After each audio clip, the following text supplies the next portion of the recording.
Comrade জিতেন চৌধুরী সহ পার্টির রাজ্য নেতৃত্ব এবং প্রয়াত কমরেড সমীর চক্রবর্তীর স্ত্রী, পুত্র, কন্যা সহ পরিবারের আরও একাধিক সদস্য, আপনারা যারা সমবেত হয়েছেন, সবাইকে আন্তরিকভাবে প্রীতি এবং শুভেচ্ছা জানাচ্ছি। দীর্ঘ সময় ধরে সভা চলছে, শুনছেন আপনারা নানা দিক থেকে। আমি অল্প সময়ের মধ্যে দু চারটি বিষয়ের প্রতি আপনাদের দৃকপাত করার চেষ্টা করব। শুরুতে সমীর চক্রবর্তীর স্মৃতির প্রতি আন্তরিক গভীর শ্রদ্ধা নিবেদন করছি, পরিবার পরিজনদের প্রতি সমবেদনা জ্ঞাপন করছি।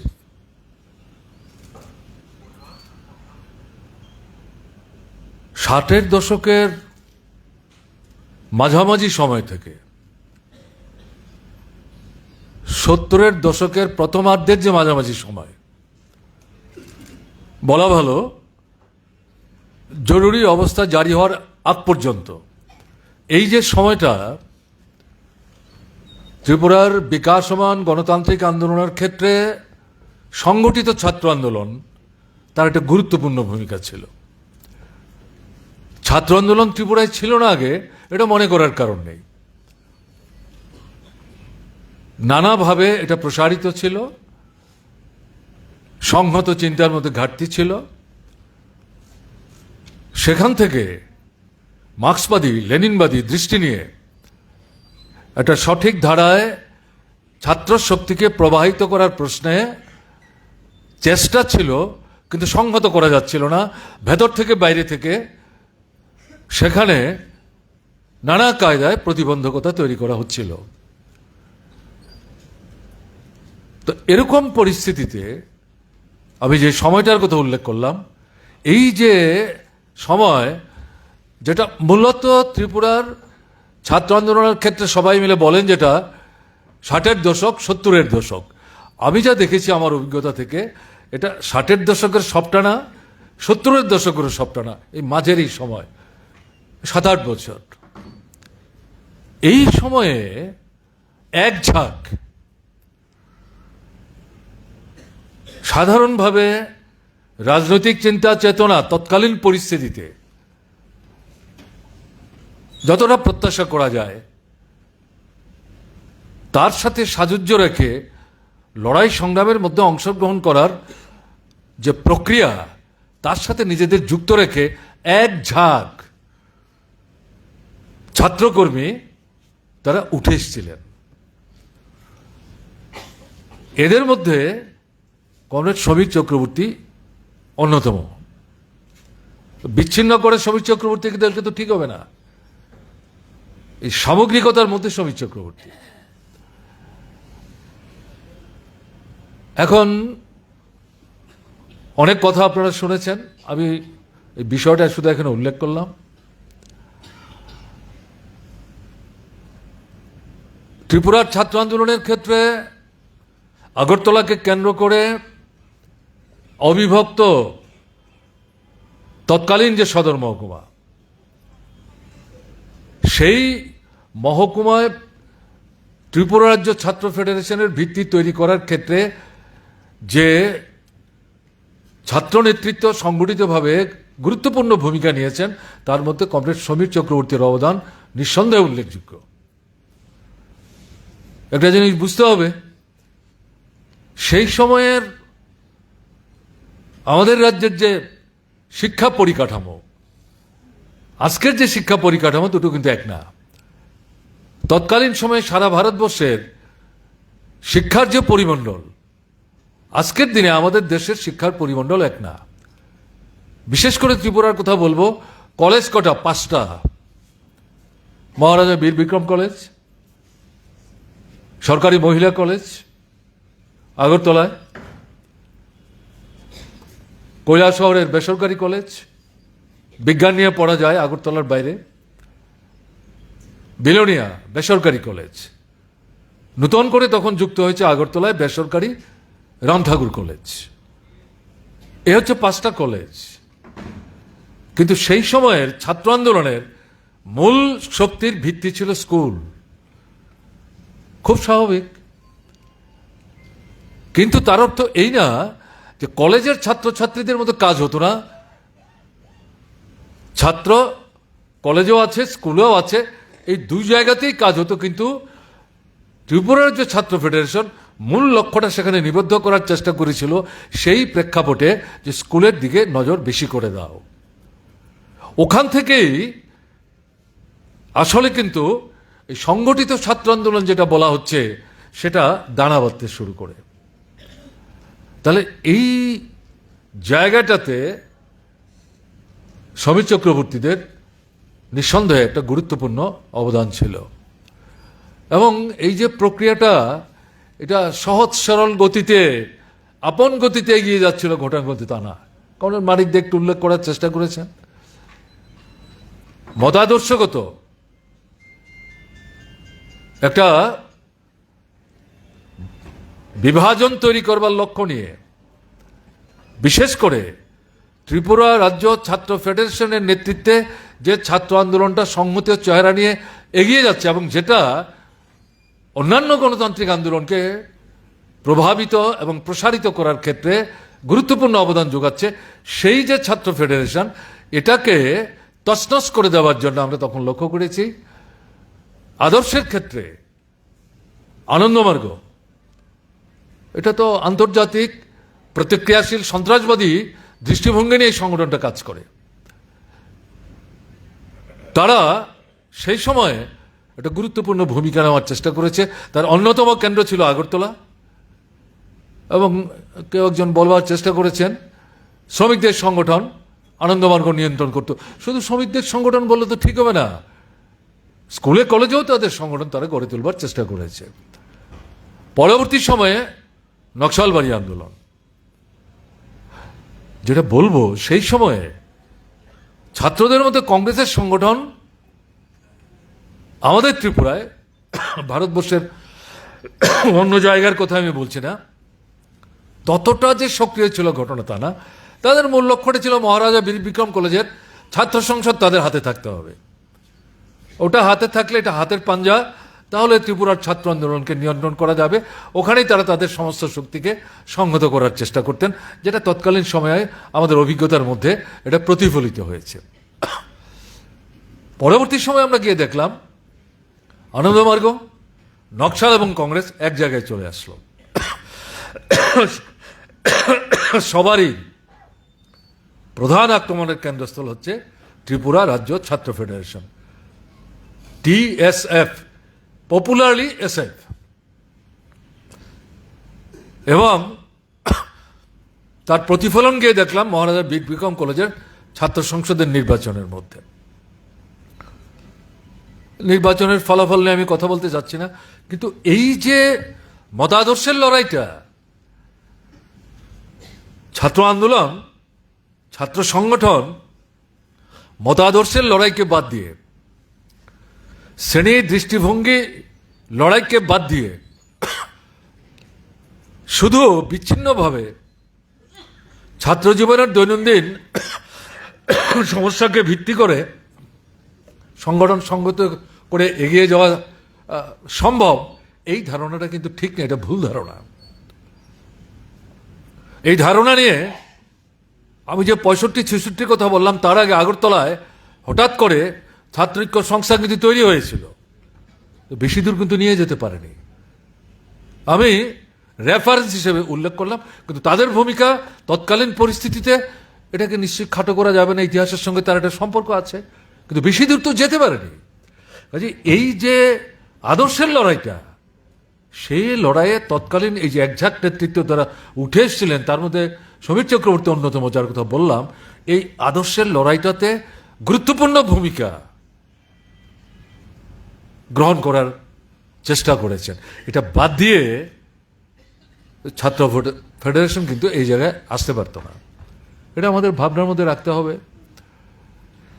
আমি আমার নিজের অভিজ্ঞতার ভিত্তিতে যেটা বলবো, সমর চক্রবর্তীর কাজের মধ্য দিয়ে নিজেকে যে জায়গায় নিয়ে গিয়ে তার যোগ্যতার দক্ষতার নিদর্শন স্থাপন করতে সক্ষম হয়েছিলেন, তাকে কোন একটা দায়িত্ব দিয়ে, কি সংগঠন, কোন একটা স্কুলের সমস্যা এর সমাধানের জন্য ইউনিট ভিত্তিক একটা আন্দোলন, এটার যারা পরিচালক তাদের সঙ্গে কথাবার্তা বলে তার সমাধান, এই সমস্ত বিষয়গুলি সম্পর্কে সাংগঠনিক রাজনৈতিক আন্দোলন তাকে একটা দায়িত্ব দিয়ে আমরা নিশ্চিত থাকতে পারতাম। সমীরকে যখন আমরা দায়িত্ব দিয়েছি, সে ঠিক এটা তুলে আনবে। এটা হচ্ছে অভিজ্ঞতা। যে কোনো কর্মীকে কিন্তু এভাবে দায়িত্ব দিয়ে তৎকালীন পরিস্থিতিতে আমরা নিশ্চিত থাকতে পারতাম না, আজকেও অনেক ক্ষেত্রে থাকতে পারি না। আবার এটাও ঘটনা, আজকের দিনে এরকম বহু কর্মী বেরিয়ে এসছেন, এরকম ভাবে দায়িত্ব দিয়ে নিশ্চিন্ত থাকা যায়, ও তাকে দায়িত্ব দিয়েছ, alright, it will be done. কাজে সেই সময়ে সীমাবদ্ধ পরিসরে বাছাই করা, হাতে গোনা যে কর্মী দল, তার মধ্যে সমীর চক্রবর্তী ছিলেন এরকম একজন কমরেড। এই গুণ চট করে কিন্তু অর্জন করা যায় না, এটা ধীরে ধীরে নিজেকে গড়ে তুলবার ক্ষেত্রে মতাদর্শ, শ্রেণী চেতনা, শ্রেণীগত দৃষ্টিভঙ্গি, সাংগঠনিক শৃঙ্খলা, এই ত্রিধারার সমন্বয়ের মধ্য দিয়ে চেতনার ভিত্তিটা সুদৃঢ় হয়, তার থেকে এই গুণগুলি অর্জিত হয়, তার থেকে নেতৃত্বের যে পর্যায়ে সেখানে বৃত হওয়ার মতো একটা পরিমণ্ডল তৈরি করতে পারেন। সমীর চক্রবর্তী এরকমভাবে কিন্তু সেই নেতৃত্বের পর্যায়ে নিজে বৃত হয়েছিলেন। আমরা এক সময় ঠিক করলাম, বীরেন্দার বাড়িতে ছিল অফিস, কমরেড মানিক ভারতের কমিউনিস্ট পার্টি মার্ক্সবাদীর বর্তমান পার্টি অফিসের কথা বললেন। আমি যখন এখানে ছাত্র আন্দোলনের সঙ্গে যুক্ত হই, আমি কিন্তু কমিউনিস্ট পার্টি অফিসে যাইনি, আমাকে নিয়ে যাওয়া হয় বীরেন দত্তের বাড়িতে, এবং যিনি নিয়ে গেছিলেন তিনি কে, প্রবীর সিংহ। তিনি আজ কোথায় আছেন আমি জানি না।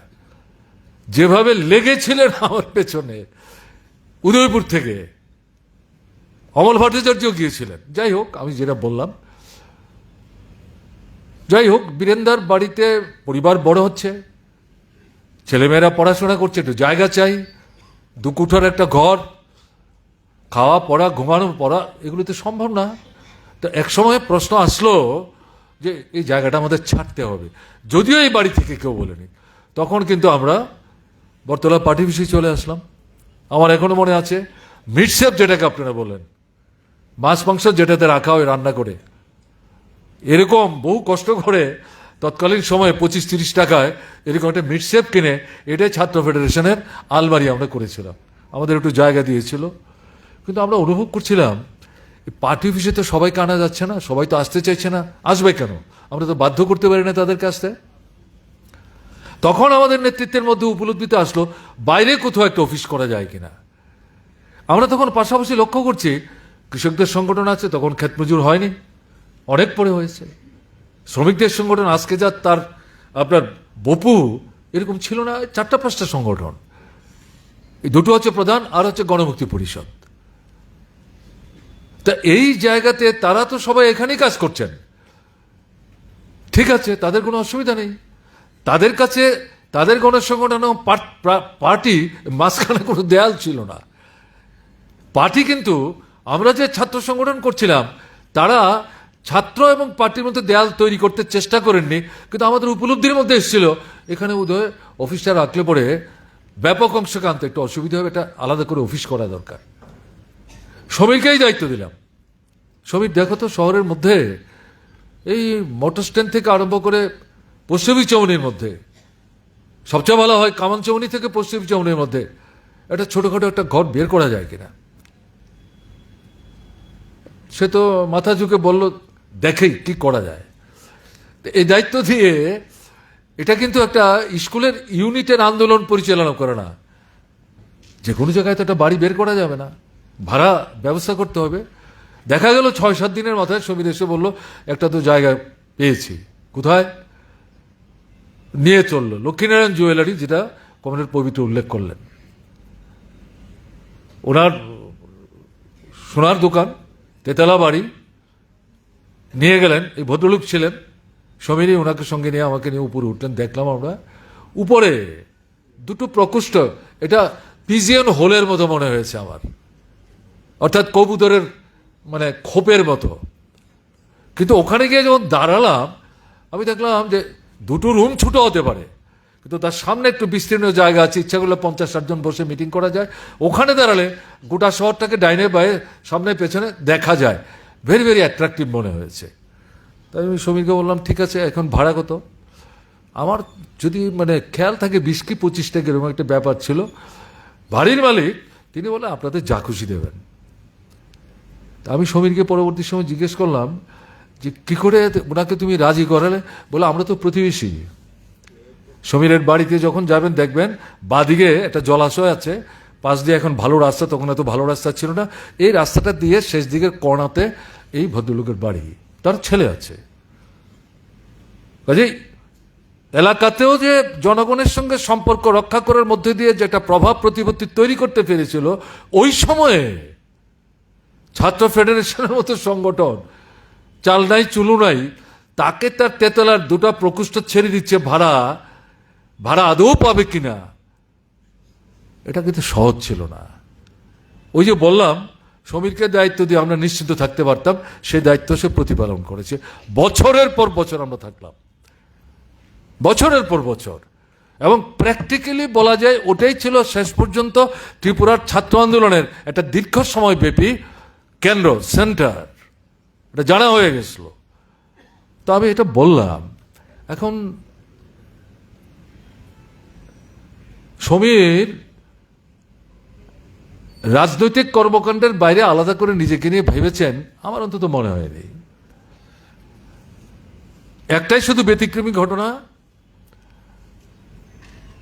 আমরা কলেজেও পড়ি, চিলড্রেন্স পার্কের সামনে তপন কর, তিনি ত্রিপুরার লোক, মাঝখানে একটা ভালো সময় কলকাতায় চলে গেছিলেন, ওখানে গিয়ে প্রভাবিত হন বামপন্থী আন্দোলনের দ্বারা, বিশেষ করে মার্ক্সবাদী কমিউনিস্ট পার্টি, তাতে প্রভাবিত হয়ে তিনি ত্রিপুরা এসছেন, এসে এখানে ডিআইএফ করার কাজে নিজেকে যুক্ত করেন, তার বাড়ি কাটচৌরির পাশে। তো এই জায়গাটাতে যুব আন্দোলন আস্তে আস্তে বিকশিত হচ্ছে। তো চিলড্রেন্স পার্কের সামনে যে পুকুরটা আছে তার সামনে একটা অবস্থান হবে। আমরা তখন ছাত্র, কলেজ থেকে আমরা এসে অবস্থানে অংশগ্রহণ করব। আস্তে আস্তে হঠাৎ করে সমীর ছিল, আমি ছিলাম, আর দিগ্বিজয় ভট্টাচার্যের ছোট ভাই ছিলেন, তিনি কমার্স নিয়ে পড়তেন এমবিবি কলেজে, তিনি আমাদের সিনিয়র ছিলেন 1 বছরের। আমরা কথা বলতে গিয়ে দেখছি তিনজনেই ইউনাইটেড ব্যাংক অফ ইন্ডিয়া, তাদের ওখানে চাকরির জন্য একটা পরীক্ষা হবে, তার ফর্ম মেনে তিনজনে আমরা যার যার মতো করে ফর্ম ফিল আপ করেছিলাম। কেউই কিন্তু আমরা জানতাম না, সমীর জানতো না আমি করেছি, আমি জানতাম না সমীর করেছে, সমীর এবং আমি জানতাম না দিগ্বিজয়দার যে ছোট ভাই তিনি করেছেন। তো হঠাৎ করে আস্তে আস্তে আমার খেয়ালও ছিল না, সমীর হঠাৎ করে বলল আজকে তো একটা পরীক্ষা আছে, আপনারা যান, আমি এখানে তুলসীবতী স্কুলে পরীক্ষাটা দিয়ে আসবো। কিসের পরীক্ষা? তখন গিয়ে বলল যে ইউনাইটেড ব্যাংক একটা চাকরির একটা পরীক্ষা। তখন তো খেয়াল হলো, আমি বললাম ঠিক, আমিও তো করেছি। দিগ্বিজয়ের ভাই বলছে আমিও তো করেছি। আরে তাহলে ভালোই তো, চলুন না আমরা তিনজনকে পরীক্ষাটা দেই। তো আমরা ওখানে ঢোকার আগে তিনজন মিলে সেখানে গিয়ে পরীক্ষা দিলাম। সম্ভবত এটাই সমীরের জীবনে প্রথম এবং শেষ ইন্টারভিউ। আমি জানি না পরীক্ষা দেওয়ার পর ব্যাংকের কাছ থেকে তার কাছে কি কাগজপত্র এসছে না আসছে, আমার তো একটা অন্য অভিজ্ঞতা, আমি সেখানে যাচ্ছি না। আর কোথাও কোনো সময় কোনো ইন্টারভিউ, কোনো চাকরির জন্য কোথাও কোনো ফর্ম ফিল আপ করেছেন আমার অন্তত জানা নেই। তো এই জায়গাটাতে একটা জায়গায় চলে এসেছিলেন, এটা সহজ কথা না। আমি কথাগুলো বললাম যে আমাদের যে নবীন প্রজন্ম, নানা দুদুল্যমানতে আমরা ভুগছি। দুদুল্যমান তো মধ্যবিত্ত অংশের চরিত্র বৈশিষ্ট্য, ঘড়ির পেন্ডুলামের মতো ডানে যাবে বাইরে যাবে, একটা জায়গায় তো স্থির থাকবে না। তা এটাকে জয় করতে হবে, জয় করার ভিত্তি হচ্ছে মতাদর্শ, শ্রেণী চেতনা। তো কমরেড সমীর চক্রবর্তী সেই জায়গায় নিজেকে নিয়ে আসতে পেরেছিলেন। এই যে অবিভক্ত সদরে যে ছাত্র সংগঠন তৈরি করার ক্ষেত্রে অন্যদের সাথে সারা ত্রিপুরাও সে গেছে, এই জায়গাটাতে সবচেয়ে বেশি সময় দিয়েছিল। পরবর্তী সময়ে যখন সে সদর পার্টির সেক্রেটারি হয়, আপনারা দেখেছেন 10 থেকে 12 বছর একটানা এই পার্টির সেক্রেটারির দায়িত্ব পালন করেছেন। তার পক্ষে কিন্তু ওই যে ক্ষেত্র তৈরি করেছে ছাত্রদের মধ্যে কাজ করতে গিয়ে, এটা পার্টি সংগঠনকে সংগত করার ক্ষেত্রে দারুণভাবে তাকে কিন্তু সাহায্য করেছে, তো অস্বীকার করা যাবে না। এবং তিনি তার নিজের যোগ্যতাতেই ত্রিপুরা ছাত্র ফেডারেশনের সভাপতি হয়েছেন, কেন্দ্রীয় কমিটির সহসভাপতি হয়েছেন, অব্যাহতি নিয়েছেন, পার্টির রাজ্য কমিটিতে গেছেন, সর্বক্ষণের কর্মী হয়েছেন। অসুস্থতার কারণে শেষের দিকটা কাজ করতে পারছিলেন না, কিন্তু এটা তার কাছে পীড়াদায়ক ছিল, বুঝতে অসুবিধা হচ্ছিল না। সে এটাও বুঝতে পারছিল যে আমার কাছে তো পার্টি আরো অনেক বেশি কাজ চায়, এবং এটা তো ঠিক, আমি তো অনেক বেশি কাজ করতে পারতাম, করেছিও, কিন্তু আমি তো সেইভাবে দিতে পারছি না। এটা অন্তর্দহন তার মধ্যে ছিল, প্রকাশ করতে পারতেন না। তো একটা সময় রাজ্য কমিটি থেকে অব্যাহতি নিলেন। এটা আমার জানা ছিল না। তার বাড়িতে যখন ওদিন আমি গেলাম, তখন আমি শুনলাম তার পুত্রবধূর কাছে যে এটা মনকষ্টে তিনি ভুগছিলেন। তারপর আমাকে একদিন ডেকে বললেন, পার্টি আমাকে টাকা দিচ্ছে সর্বক্ষণের কর্মী হিসাবে, আমি কিছু কাজই করতে পারছি না, কেন এই টাকাটা আমি নেব? সে কিন্তু কোনোদিন পার্টির কাছেও হোল্ডার হিসেবে ওয়েজ চেয়েছে, ঘটনা তা না। তার বাড়ির আর্থিক অবস্থা এরকম ছিল না যে এই ওয়েজটা না নিলে পরে যে অনাহারে অর্ধারে দিন কাটাবে, এরকম ছিল না। তো যাই হোক, ওই জায়গায় পুত্রবধূকে দিয়ে চিঠি লিখিয়ে, সে লিখতে পারছে না তখন, কলম চালানো কঠিন, যে না, এই টাকাটা আমি আর নেব না, পার্টির এখন অর্থনৈতিক দিক থেকে নানা সমস্যা চলছে, আক্রান্ত হচ্ছে পার্টি, কমরেডরা আক্রান্ত হচ্ছে, বাড়িঘর ছাড়া, এরকম একটা জায়গায় দাঁড়িয়ে আমি কিছু কাজ করতে পারছি না, আমার জন্য এই টাকা পার্টি খরচ করবে, কি করে আমি এই টাকা নেব? এই সামনের মাস থেকে এই টাকাটা তোমরা আমাকে দিও না। ভাবতে পারেন? তার বাড়িতে ওই দিন না গেলে, তার পুত্রবধূ যদি না বলতো, কমরেড সবিতা সেখানে বসা ছিলেন, আমিও কিন্তু এটা জানতে পারতাম না। চিঠি পাঠিয়েছে হয়তো, কিন্তু পার্টি নেতৃত্ব আমাদের গুজরে সেরে এনেছেন কিনা আমি জানি না, আমি অন্তত জানি না। First I came to know. তাহলে এই যে জিনিসগুলো আমি বললাম, ছোট্ট ছোট্ট ছোট্ট ছোট্ট বিষয়গুলো, সবগুলো একসাথে করলেই তো একটা পূর্ণাঙ্গ চেহারা আমরা পাবো নাকি? কাজেই এখন তার জীবন থেকে এই যে সদ্গুণগুলো, এগুলো তো আমাদের আহরণ করতে হবে। তা প্রধান যেটা হচ্ছে, আদর্শের ভিত্তিতে রাজনৈতিক চেতনায় সঞ্জীবিত হয়ে সুশৃঙ্খল পদ্ধতিতে সংগঠন এবং আন্দোলন গড়ে তোলা, এটা তো তার কাছ থেকে আমাদের শিখতে হবে। বড় শিক্ষা তার কাছ থেকে আমাদের নিতে হবে।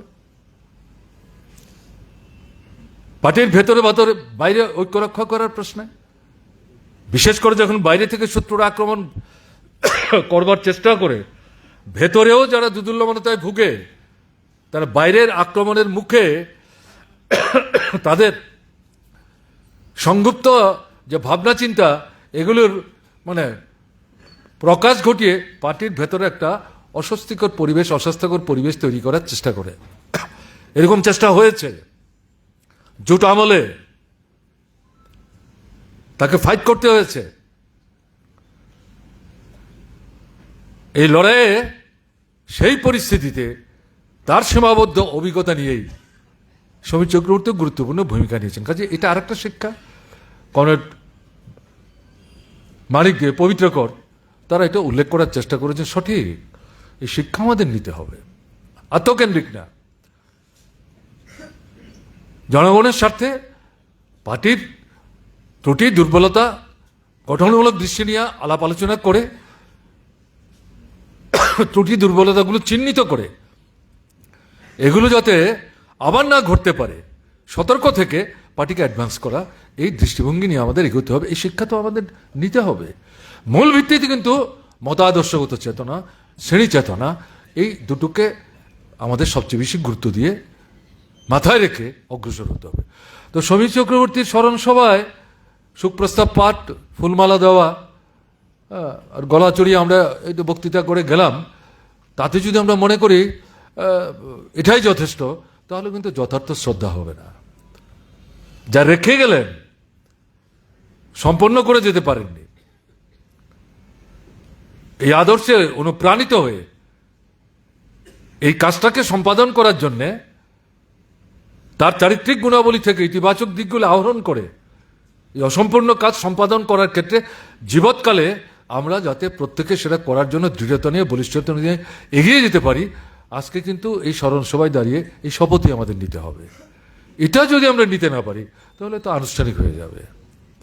এই কারণে কথাটা আমি জোর দিয়ে বলবার চেষ্টা করলাম।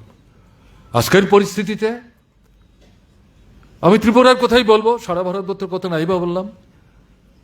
আমাদের রাজ্যে এই সময়ের মধ্যে কি করা দরকার?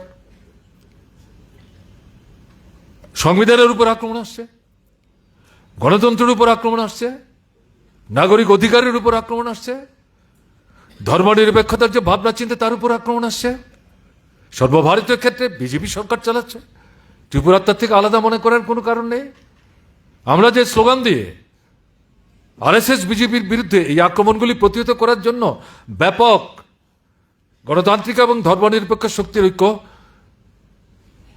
সংগত করতে হবে, যে স্লোগানকে সামনে রেখে লোকসভার নির্বাচন হয়েছিল সারা দেশে এবং আমাদের রাজ্য, এই যে প্রক্রিয়াটা ভোট শেষ আমরা যদি ভুলে যাই তাহলে কিন্তু ঠিক হবে না। আমাদের চেষ্টা অব্যাহত রাখতে হবে। সবাইকে আমরা জোরে করতে পারবো, সব দায়িত্বটা আমরা কাঁধে নিলাম এটা মনে করার কারণে, কিন্তু আমরা আমাদের দায়িত্ব পালন করার চেষ্টা করব। কিন্তু শুধু এটাই করব তাহলে তো চলবে না। আমাদের কি করতে হবে? বামপন্থী যে শক্তি তাকে সংহত করতে হবে।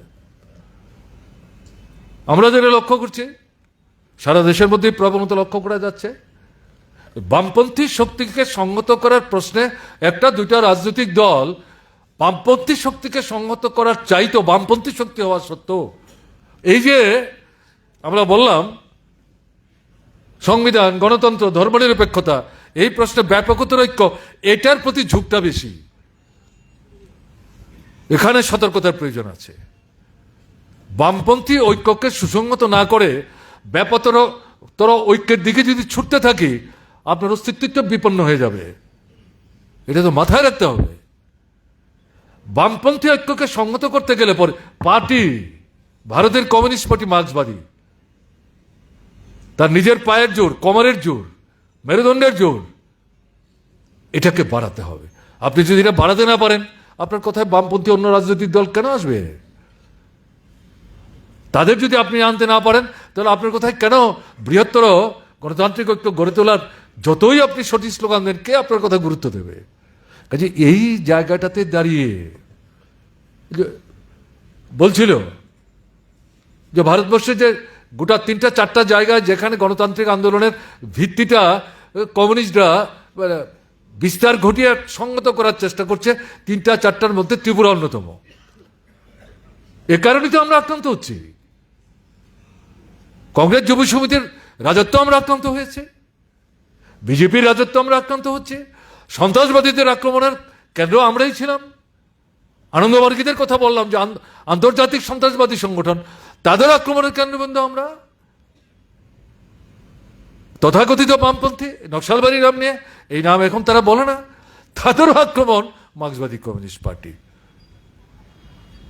কাজেই এদিক থেকে এই আক্রমণগুলো পরিষ্কার করে দিচ্ছে আমরা সঠিক পথে চলবার চেষ্টা করছি, এরা বিচ্ছিন্ন হচ্ছে। কাজে এই জায়গাটাতে দাঁড়িয়ে এই যে কাজটা, এই কাজটা বাদ দিয়ে ত্রিপুরায় আজকে যে পরিবেশ পরিমণ্ডল তারা তৈরি করে রেখেছে, এর থেকে তো আপনি বেরিয়ে আসা যাবে না। এই কাজটাকে ভিত্তি করে এবং এই যে শক্তিরেখা সংহত করার কথা বলছে, এটা কিসের মাধ্যমে? গণ আন্দোলন, শ্রেণী আন্দোলন, শ্রমিক, কৃষক, ছাত্র, যুবক, তপশিলি, উপজাতি এবং শিক্ষক, কেরানি, কর্মচারী, তারা তাদের মতো করে করবে। এই যে গণ আন্দোলন, শ্রেণী আন্দোলন, শুধু অপেক্ষা করে থাকবো দিল্লি থেকে স্লোগান আসবে, দাবি আসবে, কর্মসূচি আসবে, তারপর আমরা লড়বো, এইটা দিয়ে চলবে না। এটার গুরুত্ব আছে, কিন্তু ত্রিপুরার পরিস্থিতিতে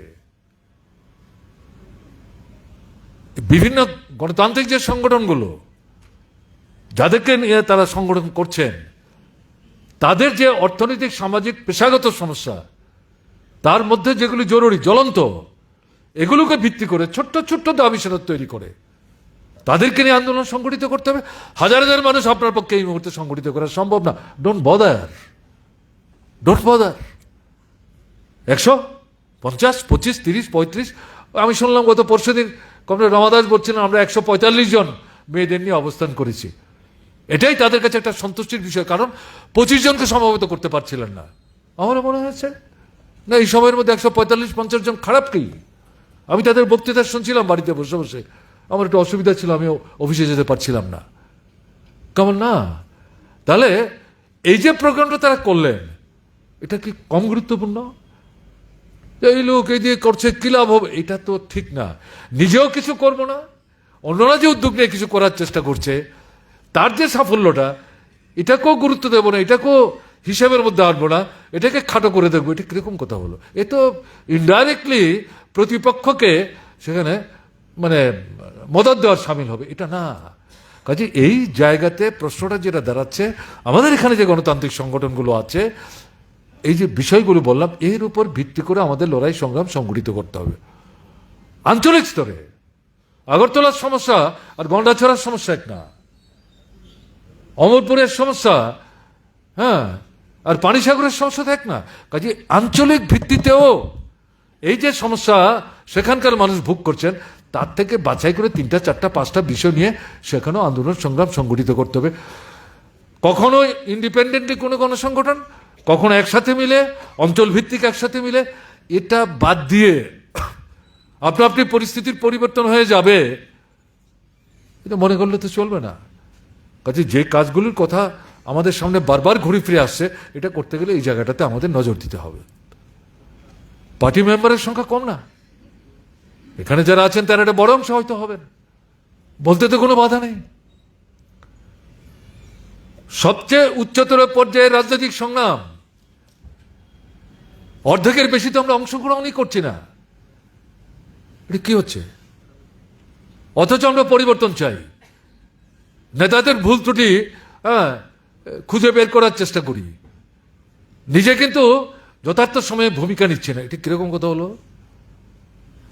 সমীর চক্রবর্তীকে শ্রদ্ধা জানাচ্ছি তো, সে তো এরকম ছিল না। তাহলে কি করে তাকে শ্রদ্ধা জানাবো আমরা? কি করে তার কাছ থেকে শিখবো? কি শিখবো? কাজে এই যে জায়গাটা, এখান থেকে তো বেরিয়ে আসতে হবে, নাহলে তো হবে না। এই সমস্যাগুলো শুধু ত্রিপুরার না, সারা দেশেরই, সারা দেশেরই।